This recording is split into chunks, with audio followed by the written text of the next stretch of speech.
The inside roll, also known as the sole roll or roll over, is essentially rolling the ball with the bottom of your foot. However, when doing the inside roll, think toes and balls of your feet, not just the bottom of your foot where you should be grabbing the ball. Reason number 1, more comfort with the ball. The bottom of your toes and balls of your feet is where you have the most nerve endings in your foot, which means you'll have the best feel for the ball when using this portion of your foot. Better feel means more accurate rolls. Reason number 2, less bounce. The bottom of your toes and those balls of your feet are the softer portion of the bottom of your foot. This is important because the harder heel portion of your foot is more likely to bounce off the ball if it makes contact with it. Whereas when you use the bottom of your toes, it's more likely that your foot will stick to the ball and not bounce off. Reason number 3, better reach. And could you give this video a like? Using the bottom of your toes means that you can reach a lot further for the ball. This will also ensure that when you go to do that horizontal inside roll, that your other leg is out of the way so you're not forcing yourself to do it diagonally. It's so important that you have that plant foot well behind the ball when you go and do your inside roll, because notice here how I'm rolling perfectly to the side because my plant leg is behind the ball and not getting in the way.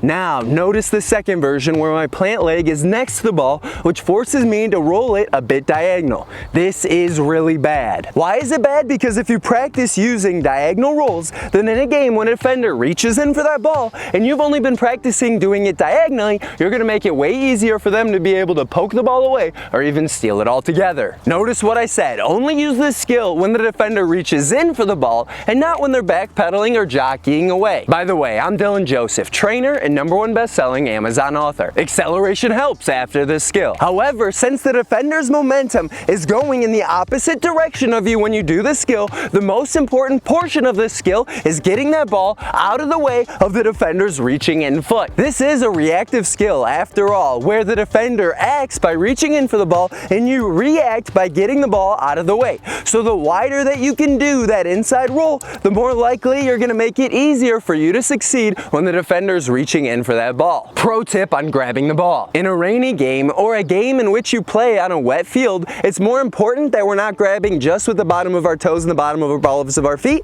but we want to be a little bit further down on our foot to reduce the chance that the ball slips away because our foot doesn't catch it. When it comes to rolls, nearly all are unnecessary, like roll touches, roll stops, roll traps. However, the only one you should care about is that inside roll where you're getting the ball out of the way of a defender's reaching in foot. This is already a lesser version of the self pass linked in the video below, so in all honesty, you shouldn't be really practicing this skill at all. Instead, you should be spending a lot of that practice time on learning and perfecting the self pass. If you're looking to practice this skill, there are 2 great ways to do this by yourself. Number 1, without cones. Just grab a ball and work on your inside rolls back and forth as you move up the field. Make sure that your rolls are not diagonal. Number 2, with cones. Set down say 6 to 10 cones about a yard apart in a line.